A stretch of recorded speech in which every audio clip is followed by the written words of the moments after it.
মানুষ সমাজবদ্ধ জীব, তাই প্রতিটি মানুষেরই উচিত সমাজের সকল শ্রেণীর মানুষকে যথাযোগ্য সম্মান দেওয়া। ভদ্র আচরণ ও বিনয়ী ব্যবহার একটি মানুষকে আদর্শ ব্যক্তিত্বের অধিকারী করে তুলতে পারে।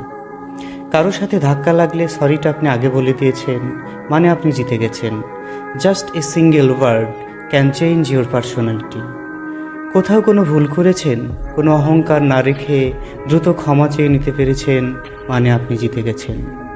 আমি এখন ব্যস্ত আছি বলে ফোনটা রেখে না দিয়ে বরং যদি বলতে পারেন আমি ফ্রি হয়ে কল ব্যাক করছি, তার মানে আপনি ভদ্রতা দেখিয়েছেন। এই একই কাজ একটু ভিন্নভাবে করলেই সেটা সুন্দর হয়ে যায়, পরিস্থিতিও বদলে যায়। দেখা করার সময় নেই বলে কাউকে বিদায় না দিয়ে বরং যদি বলতে পারতেন একদিন সময় করে আপনার সঙ্গে দেখা করে নেব, তবে ব্যাপারটা শুনতে কতই না ভালো লাগতো।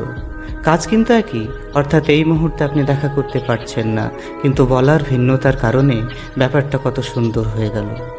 ধরেন কেউ আপনার কাছে এমন কিছু একটা সাহায্য চাইলো যেটা দেওয়ার মতো সামর্থ্য আপনার কাছে নেই, কি বলবেন তাকে? আমি সাহায্য করতে পারবো না, ডাইরেক্ট বলে দিবেন? এভাবে বললে তিনি কষ্ট পাবেন। ব্যাপারটা এভাবেও বলা যায়, আপনাকে এ ব্যাপারে সাহায্য করতে পারলে আমার ভালো লাগতো, তার মানে তিনি বুঝে নেবেন আপনি সাহায্য করতে পারছেন না এবং তার জন্য দুঃখ প্রকাশ করছেন। একই বিষয়, শুধু বলার ভিন্নতার কারণে কত সুন্দর হয়ে ওঠে। ধার নেওয়া জিনিস সময় মতো ফেরত দেওয়াটা ব্যক্তিত্ব।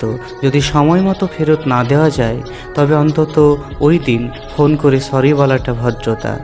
তিনি আপনাকে একবার ধার দিয়ে যেন এই সিদ্ধান্ত না নেন তিনি আর কখনোই আপনাকে কিছু ধার দেবেন না, এমনকি জরুরি প্রয়োজনেও না। পৃথিবীটা সুন্দর, সুন্দর এই পৃথিবীর মানুষগুলিও। আসুন ব্যক্তিত্ব আর আচরণ দিয়ে সব কিছু সাজিয়ে তুলি।